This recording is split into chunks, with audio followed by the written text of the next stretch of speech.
We'll talk for like 5 minutes or whatever, and then we'll just get into the podcast. I hit it, so You hit it. I hit it. Just want to make sure that we're going to pop up on the screen and look all fancy, make everybody happy. We always look fancy. When don't we look fancy? When we're wearing potato sacks.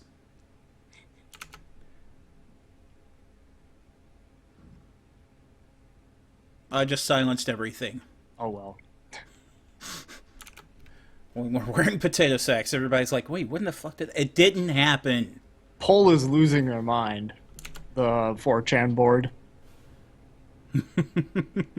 They're saying he's losing. Why the hell is he losing?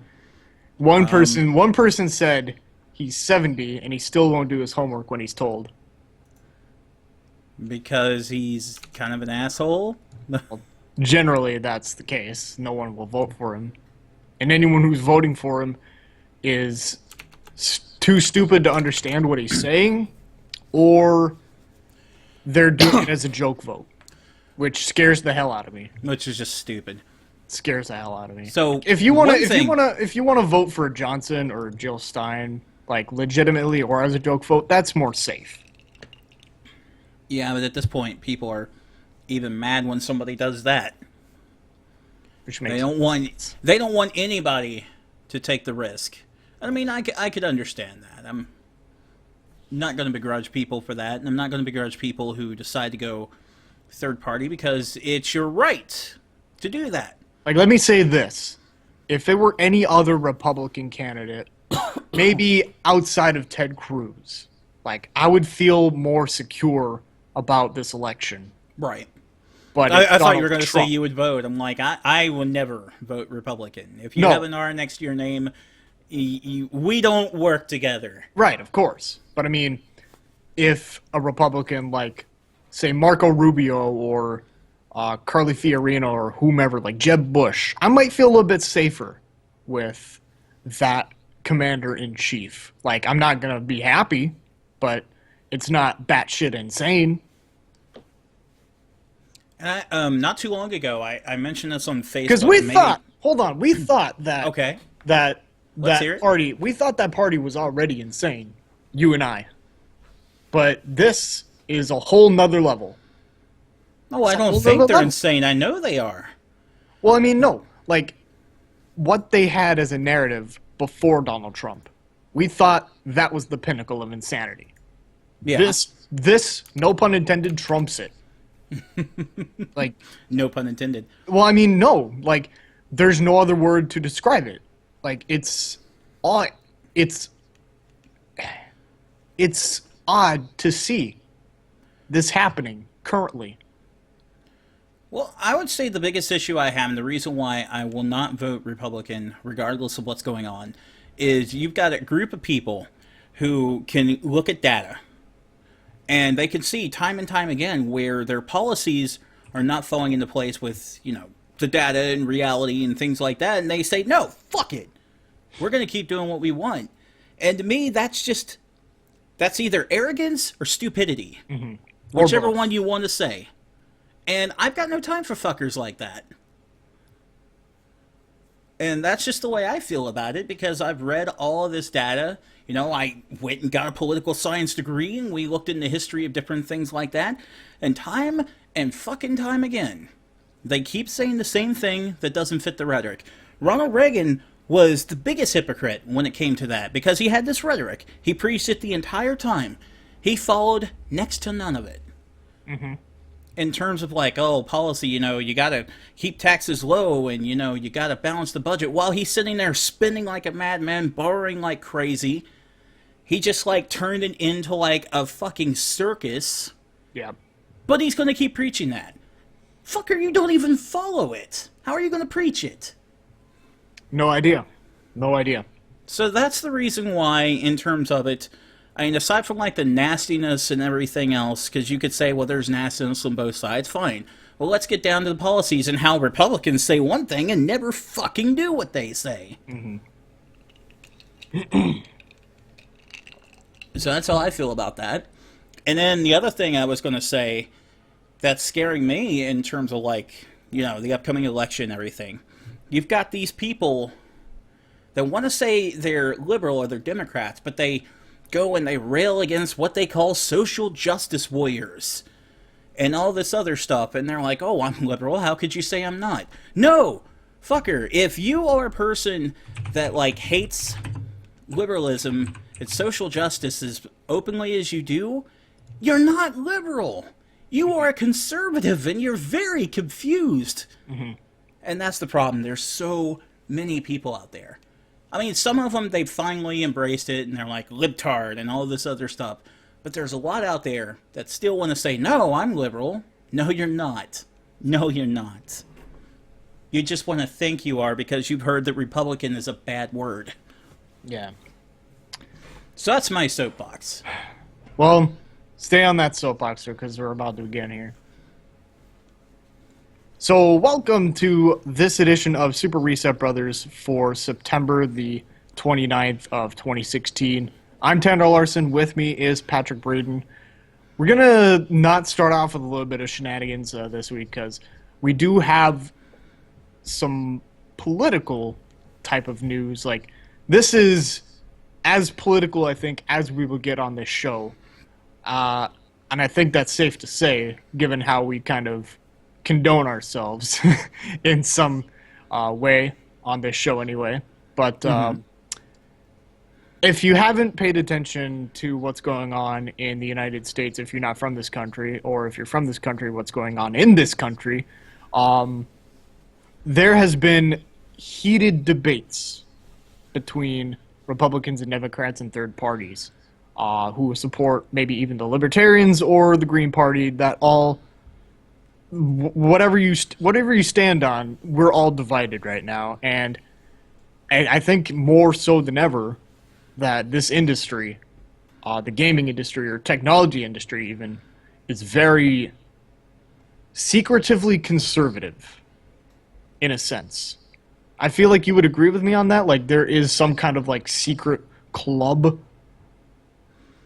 In terms of it, I think there's a lot of conservatives in the technology industry that don't come out and talk about it, because just like I mentioned right before we got started, they heard that Republican is a bad word. Like, and that's why they're closet Republicans is what I would say. I don't want to come off as like some kind of conspiracy theorist, because I feel like the general consensus, like, I don't think there's anything. No, hold on. Let about me it. finish. I think people think that this, like, on the face value of it, like, if you don't pay attention to this industry at all, it comes off as liberal. But I don't feel that's the case. I feel like not a lot of people, I would say half the people, maybe more than half, are conservatives or are secretively conservative. And there is a piece of news that came out recently that kind of justifies this. As reported by the Daily Beast, Oculus co-founder Palmer Luckey is one of the financial distributors of that company, and he is a Donald Trump supporter. He has donated to that campaign, or at least a anti-Hillary campaign, which boggles my mind a little bit, because that's not the person who I would have expected to do that. But he has donated to something known as Nimble America, which is a group that also lists extremist right-wing activist Milo Yiannopoulos. I don't know if I said that name correctly. I doubt I did. But it's Yiannopoulos. If you want to go and Google this person. But he is one of the more predominant voices in the early Gamergate movement as a silent partner. Nimble America's self-proclaimed specialty is, more often than not, shitposting, in a way. Like, that's the basis of what they do, is shitposting.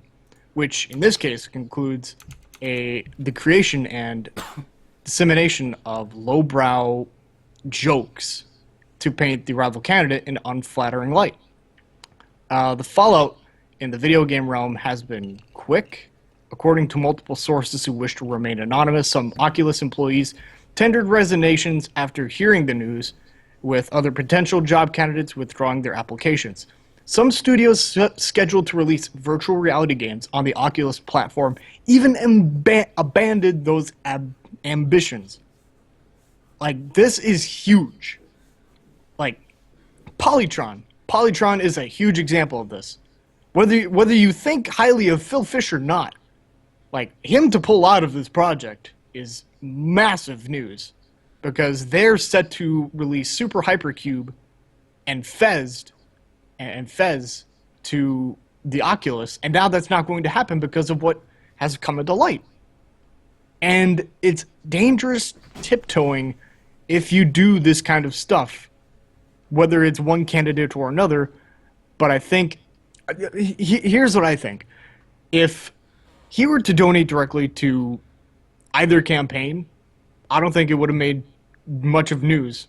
It might have made news, but it might have made, like, not so much news. But this is an anti-campaign that has been known for mudslinging, and that is really hurting this brand. A brand that really wants to get mainstream attention. It's, shall we say, unfortunate that instead of choosing to just, donate to the candidate you would like to win, you instead donate to tear the other side down. And I think that's the part that everybody is getting so bent out of shape over. Absolutely. Because when you were first telling me about this, and you were saying, like, there's people pulling their games out, and like Polytron, which, by the way, guys, hi, I'm sure you remember me. You sent me a nasty email once. Anyway, so in terms of them pulling out, people deciding they don't want to work there anymore, potential candidates deciding they don't want the job in the first place, this is huge. And I start thinking, why are people so upset? Because, in politics, this is kind of a thing. It shouldn't be, but it is. But then I started thinking about it a little bit, and it's like, no, it's not because he supports Trump and he gave Trump money. It's because he supports Trump and he gave a bunch of people money to tear down Clinton. Mm-hmm. And that I could understand, because we don't need more mudslinging. We need less mudslinging. Yes. And for that kind of thing, Oculus, huge. People from all walks of life came together and made Oculus a thing by kickstarting it. And I'm sure conservatives, liberals, all sorts of people came together to make that a thing. And you've got this guy that comes out, and it's my understanding, after he admitted it, he did tried to lie and say, no, it actually wasn't me, which is just odd. Mm-hmm. But you've got this idea now where the guy, the founder of the company that you helped kickstart, is telling you if you're a liberal and you like Hillary Clinton, maybe he doesn't want you around. I'll just read this statement that Polytron put out on the situation. They say, quote, "You may have seen the news yesterday that ties Oculus founder Palmer Luckey to Nimble America, a Trump-endorsing organization Luckey started to defame Clinton via the power of internet memes. In a political climate as fragile and horrifying as this one, we cannot tactically endorse these actions by supporting Luckey or his platform.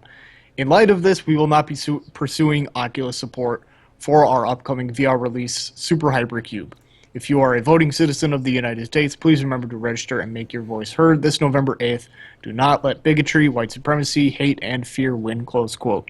And I have to agree with this. I think this is a smart move on Polytron, whether they're trying to either save their sales or if they're really like trying to protest what has happened with Oculus or even Luckey himself. Right. In terms of it, I would say, for the most part, they probably are a pretty liberal bunch. I mean, Phil Fish was part of the group at one point, so I would have to assume that, they probably are. Quebec is a very liberal province of Canada. Mm-hmm. I don't think that's, secret in any way. That's very known to the world that is a very liberal province of Canada. And so to kind of make that known is like, hey, we don't want you doing this. Like, if you were just to donate to the campaign, fine, whatever. But if you're going and trying to demonize the campaigns, what are you doing? We don't want to be a part of that. Well, here's the other issue with it too, and I was talking about other walks of life, Democrat, Republican, all of that is perfectly fine. I have Republican friends. We don't agree on a lot of things, but that's okay. Here's where I see it. In terms of it, Donald Trump, as a person, is not a Republican. He is a bigot. Far from it. He's He is created a a new nasty- party. He is a nasty person. He is self-centered. He has hatred for people who don't look like him. He, in no way, should ever be a part of any major platform. And yet here he is. So in terms of it, I cannot begin to fathom why these people who are supposed to be fiscally conservative, and in terms of it, I can say in terms of my funding, I'm pretty cheap too. So I agree with some things in that area. But when it comes down to it, the hatred, the bigotry, the nastiness, why? Why would you ever consider such a thing? And that's why when I think about it, and all the people tearing into him because he supports, apparently, racism, apparently he hates people that don't look like him, and I think that's utterly disgusting. So in terms of it, I think people, have the right to do what they want, absolutely. But not only that, I'm going to say, all right, good going, guys. I feel like what he's done to this party, like before we went on the air or like before we went live with the show, I said that there was no way, if you were to ask me like 3 years ago, that the Republican Party would get more insane with their values, I would have said you were insane. Well, enter Donald Trump and what he's done in the primaries. Like, if this was any other candidate that ran for, that nod of that party, like Ted Cruz, Marco Rubio, Carly Fiorina, Jeb Bush, whomever, you would feel more secure about this. I feel like everyone would feel more secure about what is going on with the whole campaign trail. Instead, we have a madman, a literal white supremacist who has no regard for anybody other than his family and himself. Like none of the other 300 million Americans, none of the other billions of people on this earth, just him and his family. And that is very selfish. We cannot have anybody like that in charge, in my opinion. But does that mean I'm going to... I'm not going to disagree. Well, I mean, I know you're not going to disagree. I've known you for a while now, Patrick. So that's pretty much Here's our the thing. stance. Here's the thing. We live in conservative states in the United States. I live in North Both of Dakota. us. You live in West Virginia. Those are very conservative states. Those are very red states, deep red states. How does this affect the whole campaign? Like, to me, in my opinion, because North Dakotans have, I feel a sense of common sense, like whether they're Republicans or Democrats or whatever, this is going to steal votes away from the Republican Party. Like, you'll see more votes for the Libertarian Party in this state than you have seen in years. Years. And that's the closest third-party alternative that they have to a Republican Party. And I think, like, those votes are going to go to that. I mean, it's great. It's absolutely great. I'm all for that. But I don't know if I can vote for Gary Johnson or Jill Stein with the Green Party, but I'm certainly not going to vote for Donald Trump. So Well, that leaves me have- with the Democratic Party, which I've Right. supported ever since I was eligible to vote. Yeah, I have no interest in supporting Gary Johnson the least bit. This is the same guy that lays out policies, especially when it comes to taxation and such, and doesn't even follow his own policies. So that right away to me says Like- he's either a liar or a crackpot. Never mind his political gaffe that pretty much buried his campaign of what is Aleppo. Like, if you were to ask some common person in New York City or whatever on the street, ask that question, then they say, I don't know, what is it? That's excusable. That's fine. Right. But this is a presidential candidate we're talking about. You need to know what that is. Well, You I mean, need to know what's going on in Syria. Even in terms of that, that's not that. The major thing for me is the guy has tax plans. That's like the big thing for him. Yeah. He's Mr. I've got the answer to all your tax problems and all this, and he doesn't follow any of it. No. He's a crackpot. That or he's a liar, one of the two. But Jill those tax plans are going to be what wins over the Republicans, I think. Yeah, I mean, he's ridiculous. Jill Stein, she seems like she's a bit of a dreamer, but at the same point, she seems a little insane. So I'm not so sure about her. She seems a little nuts, especially when she starts to believe that Wi-Fi is harming people. There have been no studies ever published to suggest such a thing, but she believes it 100%. In terms of West Virginia, how is that going to work here? It's probably going to be some votes for Johnson taken away, because I can tell you with 100% certainty, Hillary Clinton is not a friend of West Virginia. Not here. West Virginia is not a friend of her. Not here either, but I think she went about it so wrong. I mean, after the fact, I understood what she was trying to say, but the delivery of her message, she might as well just come out and, like, burnt the American flag and threw it at everybody. It was such a terrible delivery. Because she said, there's going to be a lot of coal workers without jobs. That was her exact phrase. Mm-hmm. Could you do any worse? Seriously. Hard to say. But it's weird for North Dakotans because you have people who don't like Hillary Clinton, but they certainly don't like Donald Trump. Who it goes hand in hand with the phrase North Dakota nice and Minnesota nice and all that. Like, we know where Minnesota's going. That's a very liberal state. Yes. But its neighbor, North Dakota and South Dakota, it's up in the air. It really is up in the air. Do I think it'll vote Republican anyway? Yeah, but I think it'll be too close to call. But regardless of all that, what's going on in this industry, what's happened in the past year anyway, things have got to change. Like, things have got to change. There's got to be more transparency in this industry and basically in more other industries, but this industry specifically. Well, at the same time, as soon as a lot of them start, coming out and declaring themselves as conservatives, because that's what I was saying before, there's a lot of closet conservatism going on in the industry because a lot of the industry is liberal and they don't want to be outed. Or at least that's what's presented to be. Right. And in terms of it, they don't want people to look down upon them because conservative is a nasty word. Republican is a nasty word anymore. They don't want to be looked down upon, but at the same time, they have these ideas. And, that's okay. It's not the end of the world. But in terms of it, I wish we would start to see, like you said, more transparency. A guy comes out and says, you know what? I'm a Republican. I'm going to vote for this guy in Senate in my state. I'm not freaking out. I'm okay with that. And I think last night's debate, certainly, well, last night being Monday, because we record on Tuesday, Monday's debate showed where exactly this campaign is going. Like, if you believed anything Donald Trump had said in that night, you are either insane or stupid, or you're just too ignorant. Like, you're too ignorant to see past the facade that is the con artist. And I'm not saying Hillary Clinton's an angel. She's like, there was a fact check from AP.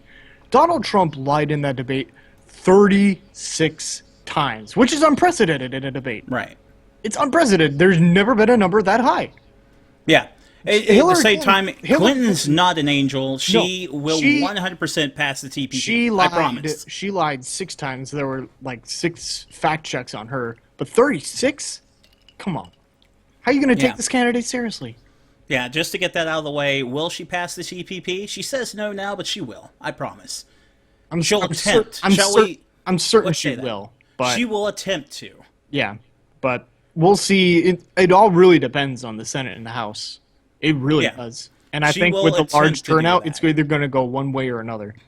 Like, there's not going to be a gridlock for sure after. Right. Well, I think most of Congress is for the idea, which is just a bad idea. It's just it's no bueno.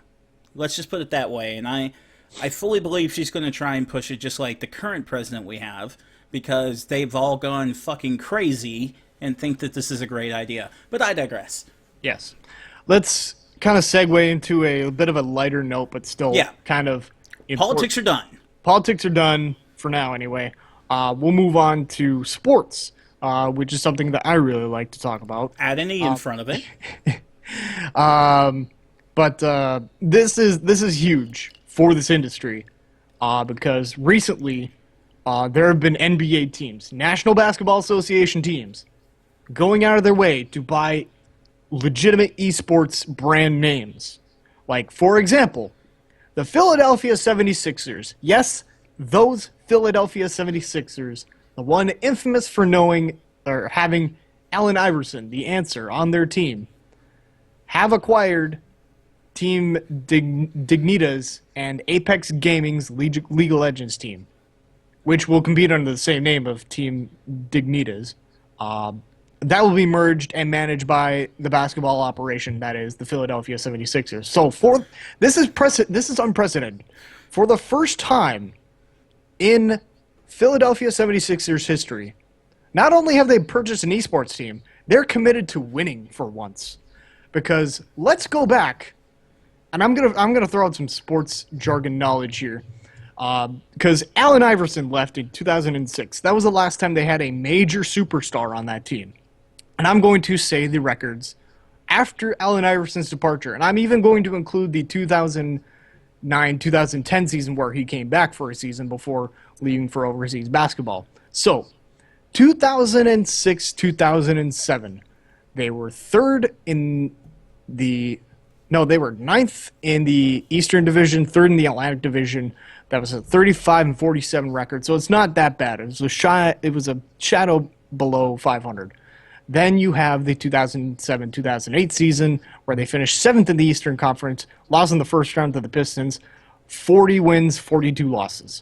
Next season, they did somewhat better. They got the 6th seed in that conference, 500 record, 41-41. Lost in the first round to the Magic, 4-2. 2009-2010, 13th place in the Eastern Conference, 27 wins, 55 losses. 2010-2011, 7th place in the Eastern Conference, 41-41.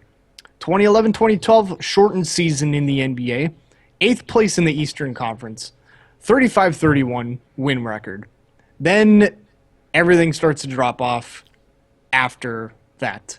2012-2013, 34-48. 2013-2014, 14th in the Eastern Conference, 19-63. 2014-2015, 14th in the Eastern Conference, 18 wins, 64 losses, and finally, one of the worst seasons that they had was this past season, 10 wins, 72 losses, rock bottom in the NBA. So finally, they are committed to winning by purchasing Apex Gaming's League of Legends team. At least they'll win something. At the very least. Plus, also, Team Liquid was purchased by the Golden State Warriors, the Los Angeles Dodgers, and the Los Angeles Galaxy of the MLS. And also, I believe the chairman, who also owns that MLS club, is the CEO of Mandalay Entertainment Group. That's huge news. Plus, never mind the fact that a member of the Boston Celtics basketball team purchased one of the Smash teams. I can't remember the name of it. I'll have to look at it after the show, but the two major acquisitions were from the 76ers and the Golden State Warriors. This, to me, says that esports is here to stay, and esports is getting major coverage, not just from ESPN, but it's going to get major coverage from this country and possibly worldwide. You forgot that Magic Johnson was involved. Here's the thing. Magic Johnson is co-owner of the Los Angeles Dodgers, so that goes hand in hand with that because he is a co-owner of the Los Angeles Dodgers, so now he is a co-owner of Team Liquid in esports. So Magic Johnson is an esports, people. Well, Bill Walton is also, and I don't know if you saw that interview during EVO. He had the time of his life at EVO. It was jarring to see, but also very welcoming that someone his age is having so much fun at a fighting game tournament. Liquid, if you don't know what they do, they play StarCraft, Dota 2, Street Fighter, Super Smash Bros. Melee with Hungrybox at the helm, and also they are known mostly as a CSGO team. Like, their CSGO team is second to none. Like, they're very good at that game. And to me, this just says that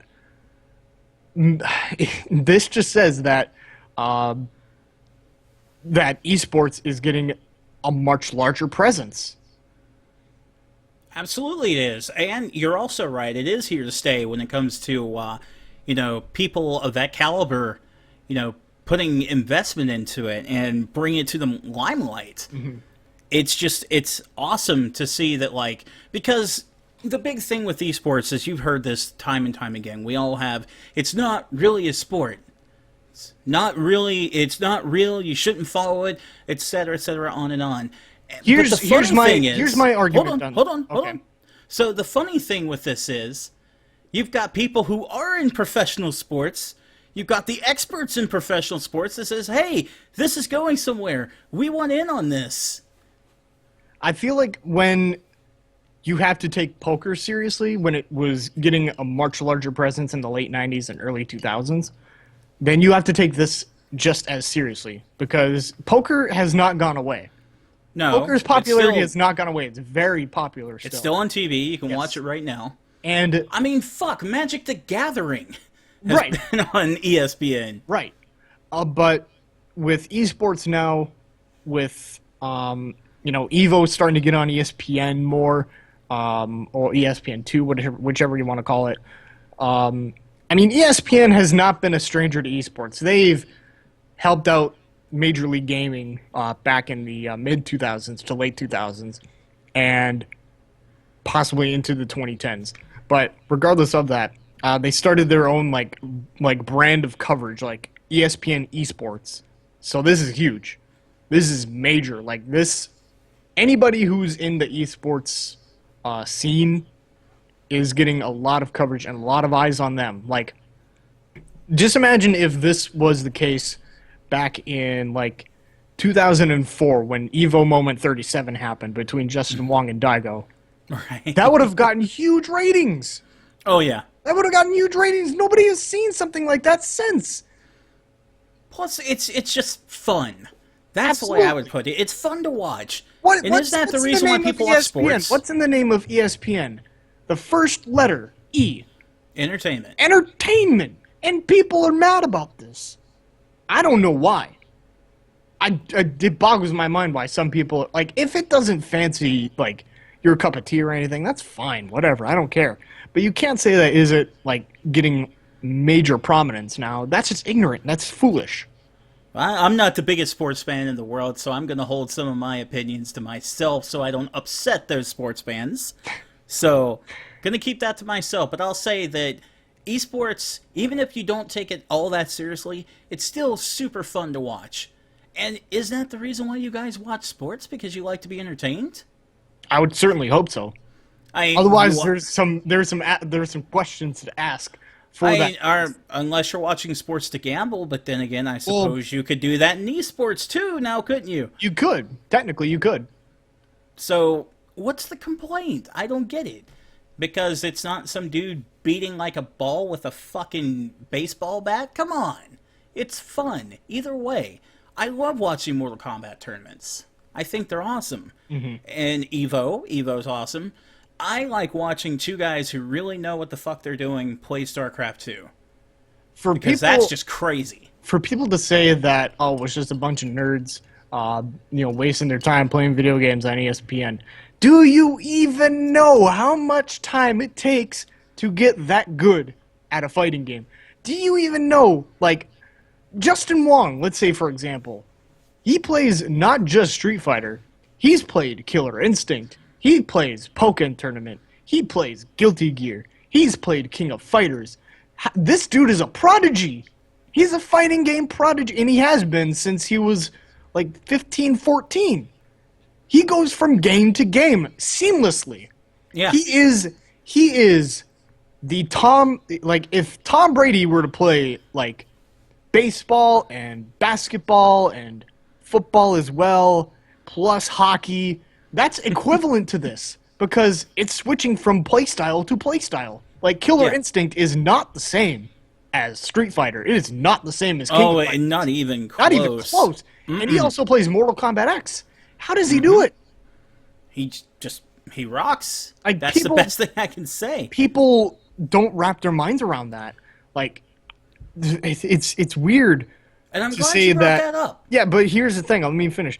It's weird to say that it's just a bunch of nerds playing video games on ESPN. Who cares? Well, it takes practice to get that good, and we haven't seen anybody that good, that dominant in so many games. It is So unprecedented. in the same sense, because you're exactly right. You're on the right track. A lot of people say, "Well, it's just video games. Couldn't anybody do it?" No. It's just baseball. Couldn't anybody do it? No. Couldn't anybody take a fucking stick and hit a ball? Just of course, recently. there's kids that go out and they play baseball together. That's fine. But they're not playing it at a fucking professional grade. Just recently, just to kind of bring it down a little bit to a little bit of a sad tone, Jose Fernandez was one of the best pitchers that the game ever saw. He was a two-time All-Star at 24 years old. Lost his life in a boating accident, unfortunately, and it was very moving what that Marlins and Mets game was on Monday night. Just very sad, tragic stuff. If you haven't Oh seen man, it, that sucks. if you haven't seen it, like, if you want a tear-jerking experience in sports, go and see that game. But regardless, for that person to be a two-time All-Star at 24 years old, to get to numbers on pace, surpassing like people like Sandy Koufax and Oral Hershiser, who are big names in pitching, like better than Maddox. It was unreal. It was unreal to see that dominant of a pitcher. I think the only thing I can come close to was Kerry Wood back in 2000. But regardless of that, it's so weird to see this becoming, bigger and bigger. Because when I was in college, back in 2007, or not 2007, 2008, it was very odd to see this gaining steam. I thought that was as big as it was gonna get. This is even a blip on the radar back in 2008. This is huge now. Huge. And not to mention, what is the name of the Dota 2 tournament? The international. The International. I kept wanting to call it the Largest Invitational. prize pool. Largest prize pool. Largest prize pool, but not only that, you take a gigantic arena like that and sell that bitch out. They're selling out basketball arenas. Yeah, that's And what I'm saying. hockey That's the arenas. thing that made me go, wait, what? Evo, this past year, in the summer months, I think it was July. That's when Evo was? Yeah, it was during the summer. They held Evo top 8 tournaments in the MGM Grand. That is a huge arena for esports. That It's would not be it's pretty not badass. a huge it's not a huge arena. It's probably somewhere close to 10,000 seats or maybe even 5,000 seats, but that's still large for esports. That's absolutely. huge. Just imagine the American Airlines Center selling out for the international. Yeah, I mean, That's huge. usually, when it comes to esports, the biggest you're supposed to get is, think back, because I wasn't at SGC this year, but think back to SGC last year. The huge-ass room they had. Yeah. Yeah, you would use that for esports, and it's it doesn't That's get the normal any bigger than esports this. crowd. That's the normal esports crowd is 500 to 1,000 people, maybe Yeah. 2,000 in that room. Right, and you say that it's not going to get any bigger than this. This is it. This is our peak. Oh, no. No. The peak gets so much bigger. You're going to start selling out arenas, and you're going to start doing this on the regular when it comes to these big tournaments. So now Nuts. now the sky's the limit. It's only a matter of time, I feel, that you will see something like Wrigley Field sold out for the international. Oh, that would be crazy. That would Here's be what I want to insane. see. Here's what I want to see, the granddaddy of them all when it comes to entertainment venues. I want to see an esports tournament sell out Madison Square Garden. It's plausible. If Wouldn't you're that if just you're be- if you're gonna sell out Wow. if you're gonna sell out an arena, Madison Square Garden's the one to do it. In New York City, on Madison Avenue, that would be huge. And honestly, I could see Valve making a pitch to Madison Square Garden saying, "Hey, we got this tournament that has sold out arenas. Do you want in on this?" And people in Madison Square Garden probably could think of it as like, "Hell yeah, we just got a payday." Yeah, that would be like it for me. That's when I would officially be like, okay, this is badass. I like this a lot. I mean, I'm already happy with what's happening, but to me, that would be the icing on the cake for me. They can, like, 5 years ago, hell, even 2 years ago, you would, if someone were to say Madison Square Garden is probably going to host the International, you'd be laughed at. You would be seen as insane. Now it's a plausible thought. Oh, absolutely. After last year's, or I mean, not even last year, this year's. This year's They was tore it up. massive. Massive. Evo, massive. Everything massive. BlizzCon is going to be massive. It's gaining steam. Because BlizzCon is not going to have one. They're going to have, let's see, they're going to have 4 major tournaments going on at once over at BlizzCon. So that's going to be insane. They're going to have the Hearthstone Invitational.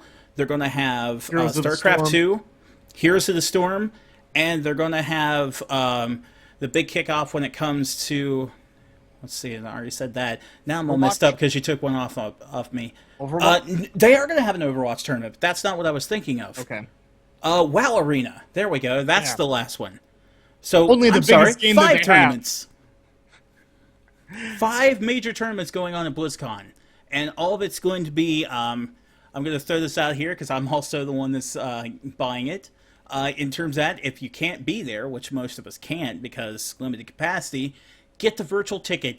They're going to be streaming every single tournament that's happening there. It's going to be nuts. By the way, before we segue into our final topic, I feel that, this is becoming more of an alternative to dangerous like sports like football, because what football is like American football for those who don't live in the United States, American football is a very dangerous sport. You could easily end your life on it, or at least be very seriously injured. So I feel like esports and all these other alternatives are becoming bigger and bigger because of it. Like, people love to play video games. People love to see good people who play video games, like, play video games. It's becoming a better alternative, I think. And I could be wrong on this. I could maybe make it a far-fetched statement that esports and Major League Gaming are becoming a better alternative to those who don't want to see the reckless collisions that happen in the NFL. As entertaining as that may be to some people. Yeah, I'm not a fan. I don't like football. I don't like baseball. I'm not a big fan of Well, basketball. baseball's been on the decline for quite a while, so that's I like not surprising. hockey. Hockey is great. I like hockey. I like it a lot. But in terms of it, like, I can't get behind football. It's just like, let's watch these motherfuckers So- kill each other. Well, here's the thing. Basketball being the worldwide presence that it has, and them buying esports, it's only great for esports. Yeah, it's going to make him grow even more. Absolutely. So, wow, it's going to be. I'm excited. It's going to be an interesting future. That's for sure. So let's. Speaking of World of Warcraft and BlizzCon and all this other stuff, there is a little bit of odd news that is coming forth into the light, basically. Yeah, so, this caught me off guard completely. I think it caught everybody off guard. So Battle.net, that's going to change. Like, not the interface, but the name. So Blizzard put out a release or news statement or news release or whatever you want to call it on their blog on worldofwarcraft.com saying, quote, "We're going to be transitioning away from using the Battle.net name for our gaming service and the functionality connected to it. Battle.net technology will continue to serve as the central nervous system for Blizzard games. Nothing is changing in that regard. We'll just be referring to our various products and services using the Blizzard name instead. You've already seen this recently with things like Blizzard Streaming and Blizzard Voice, and more changes are on the way. When we created Battle.net, the idea of including a tailored online gaming experience together with your game was more of a novel concept, so we put a lot of focus on explaining what the service was and how it worked, including giving it a distinct name. Over time, though, we've seen that there's been occasional confusion and inefficiencies related to having two separate identities under which everything falls, Blizzard and Battle.net. Given that built-in multiplayer support is a well-understood concept and more of a normal expectation these days, there isn't much of a need to maintain a separate identity for what is essentially our networking technology. We just wanted to make sure everyone was aware as we moved forward with this change over the next several months. We'll provide any relevant updates as as the transition progresses, close quote. So I feel like this is a shutdown of Battle.net. Like, this is a very thinly veiled way of saying that Battle.net is going to be shut down, and all you're going to be getting is the games, basically. Like, No. you'll still have Hearthstone, you'll still have World of Warcraft, you'll still have Overwatch, and all these other great Blizzard games. We don't need the middleman of the launcher of Battle.net. No. The launcher's still going to be there. All of that's still going to be integrated. They're changing the name. It's not going to be Battle.net anymore. I think the thing So that are they just going to call it Blizzard? Blizzard Tech, Okay. BlizzTech, is what some people are already calling it, BlizzTech. Now, are But these just confirmed names, or are they rumors? rumors. Okay. But most people are expecting it to be called Blizzard Tech, and they're just calling it BlizzTech. But the launcher and everything's still going to be there. You're still going to go to, I guess you won't be going to Battle.net anymore. I don't know what the web address is going to be, but it's all still going to be Probably integrated. Blizzard.com or Blizzard.net or something. Yeah, and it's still called Battle.net. I have mine up right now, but I have a feeling it's going to be renamed Blizzard Launcher. Yeah. And yeah, it's just going to be different like that. It sucks because everybody's so used to calling it BattleNet or BNet or anything like that, but not anymore. Now it's just going to be called, I guess, Blizzard Launcher, Blizzard Technology. You've got the Blizzard Stream, like they were talking about already, where you don't need like third-party software like we're using here to stream. It just streams directly to Facebook, which is it's a good start, I suppose. But Yeah. why on earth would people on my Facebook want to watch me play World of Warcraft? I don't. I don't know. Why would people want to watch video games on Twitch? Well, that's true, but Twitch is kind of like the place. Facebook is just like, Yeah. you got to see what goofballs are doing today, and there's like one guy that's like, watch me play Diablo. What? Why? Why would I do that? Why would I watch him play Diablo? Where's my So- sports? Where's my football? Oh god. Well, I don't think there's too much of an esports presence for Diablo, so you'll be okay there, football man. You'll be all right today. But in terms of it, I guess if the name has to change, I'll live. But I mean, as It long is- as It as long is. as the launcher's still there, that's all I care about, because the ability to just cycle through the games, quick on one, quick play, it's so super simple, so easy. That's what I like. It is weird, in a way, to not have Battle.net be there, like BNet or anything like that, or BattleNet or whatever you want to call it, because that's what it's been for the longest time, and that's what people are used to. And for them to change it, I think just for brand purposes, is odd in a way. But I mean, it could work, obviously. But for the casual player, I mean, who just started, like, let's say you started like in 2015 or whatever, and then you see Battle.net, and it's like, what's Battle.net? Isn't this Blizzard? Is this like a third-party software or something? So I guess in that regards, it's great to change it so you get less confusion out of it. But if you've been around since like 2002, 2003, maybe even like 5 years ago or whatever, 3 years ago, then the name has stuck with you for the longest time, and you don't really want it to change. You don't want to let it go. Yeah, you don't. And But I it's mean, just it gonna makes be it makes so- sense. It makes sense on why they're changing it. Well, because I you want to agree. avoid less confusion. It makes perfect sense when you're talking about like a Blizzard game, and I remember even back in the day, people would give you weird looks, and it's like, well, how do I play Diablo 2 online? Oh, you go to this website, battle.net, and it's like, what's that? Yeah. Oh, that's the online service for Blizzard. Why is it called battle.net? I don't know, because you battle. I mean, that's the what best you do way is you you can battle. describe it. But don't you battle in any other game? Yes, I know, but just bear with me. It was just weird, but we got used to it for so long. I mean, the long time Blizzard fans, to where we didn't question it, and now it's like, well, we're going to rebrand it, and okay. You seem very reluctant on that. I submit to you, Blizzard. Well, I love them to death. They make great games. I love all their games. So if that's what's going to happen, fuck it, I'm on board. Wow. Like, you really seem hesitant about this. I don't like it. Why don't you like it? Because Battle.net is kind of... Anymore, if you go to a Blizzard fan and you talk about playing online, Battle.net. That's what everybody talks about. That's what everybody knows it as. It is Battle.net, BNet, BattleNet. So that's the thing. Back when Dota was just a mod, the Metal Got Game says. Yeah, I mean, it's BNet. Every big Blizzard fan knows BNet. So was Dota a mod of something? Like, was that a mod of Warcraft? Warcraft 3. Okay.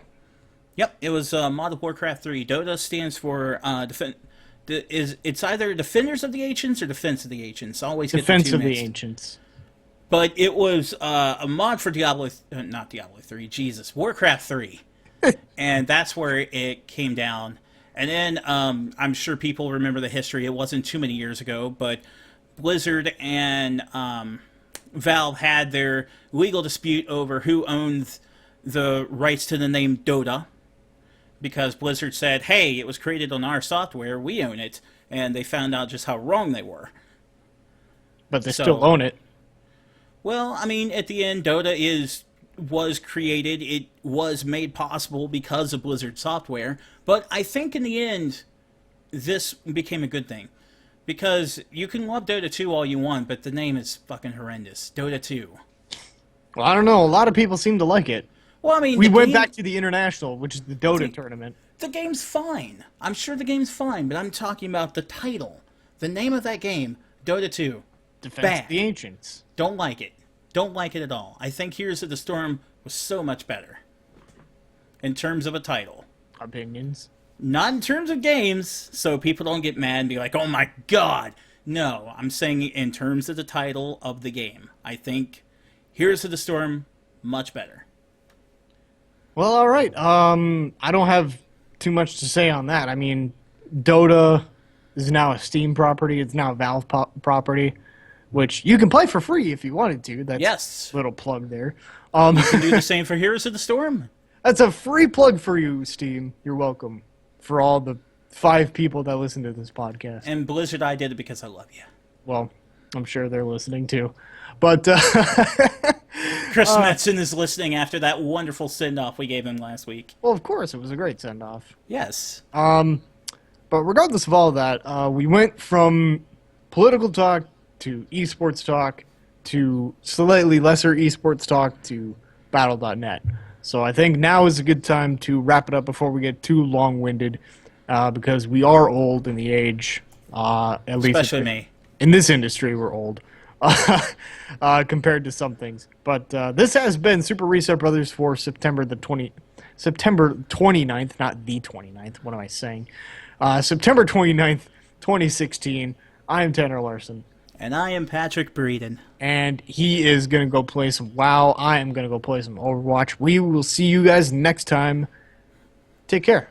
See, this is proof. This is proof that Blizzard runs to everything. I'm going to play World of Warcraft. He's going to play Overwatch. What are those? Blizzard games. They're both Blizzard games. I told you. I told you. Wrong. Damn it.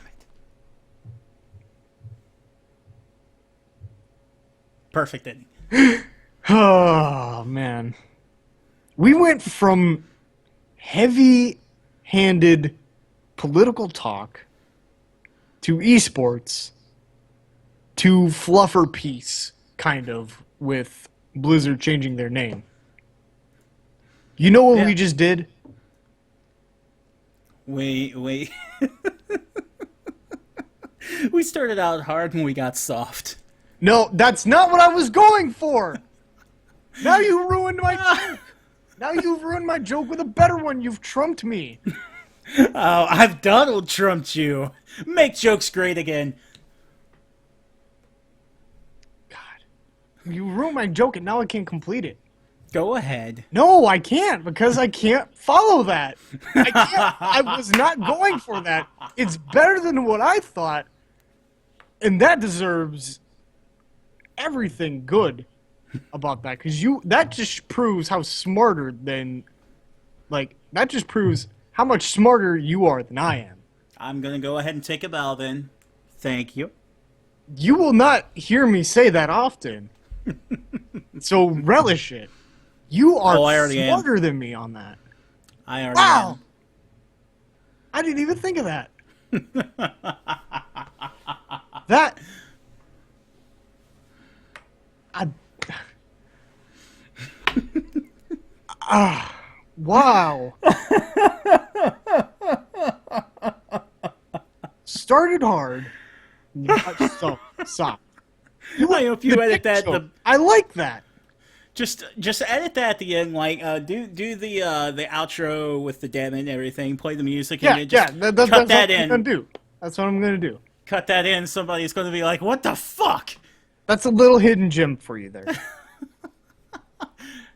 Except for the people who are here to catch a live because you guys are awesome. You're the good guys. We always have something at the end of this live stream, like when we're done with like the recording session. But man, I was gonna go for a newspaper joke. You went for the penis joke. Well, I don't always, but when I do, it's got to be great. Because See, now you just missed it again. You go from hard to soft.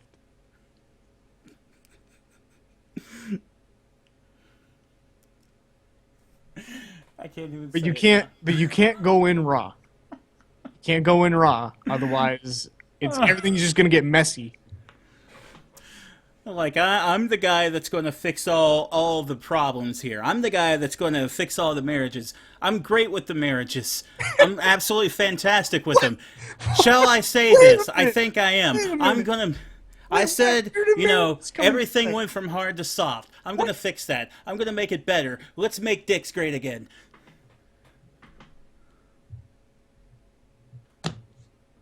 All right. I don't know how to follow that. I Is think there- I'm is gonna there throw a- myself out a window. Is there a book on that, on how to follow what you just said? Like you gave me nothing there. I'll start writing that book tonight, I suppose. Golly. Even I didn't know. I thought in my head, and I'm like, I can't say that. Holy shit. You And I was can't like, say that. Patrick, we're not on an FCC radio. No, it's like, I normally don't say those things, but then I'm like, you know what? It's too funny to pass Dead on. on zinger. Better than I had. It's too fucking funny to say, to not say, so I'm like, well, I gotta start up with some Donald Trump bullshit and then throw it out there. And it worked. Wow. I'm perfect with the marriages. I'll fix all the marriages. That wasn't funny. Or as funny, anyway, as the dick joke. Like, I just want to break that down. Is how You wanna great break it that down? was, how accurate it was, how quick it was. Like, you didn't miss a beat. That's what I try. And then you said you want to break it down. Let's break it down! Well, I got nothing. Well, there goes that breakdown. Well, I mean, there's not much else to break down. Went from hard to soft. I mean, it's very, very self-explanatory. If you don't get the joke, something is wrong with you, or you're too young for this show. What are you doing here? Or you're just right for the show. Let me warp your mind forever. Yeah. Stare into my pale blue Irish eyes. I will No, fuck your don't world do up. that. Don't do that. Don't do that. Don't stare into his eyes. You'll turn into stone.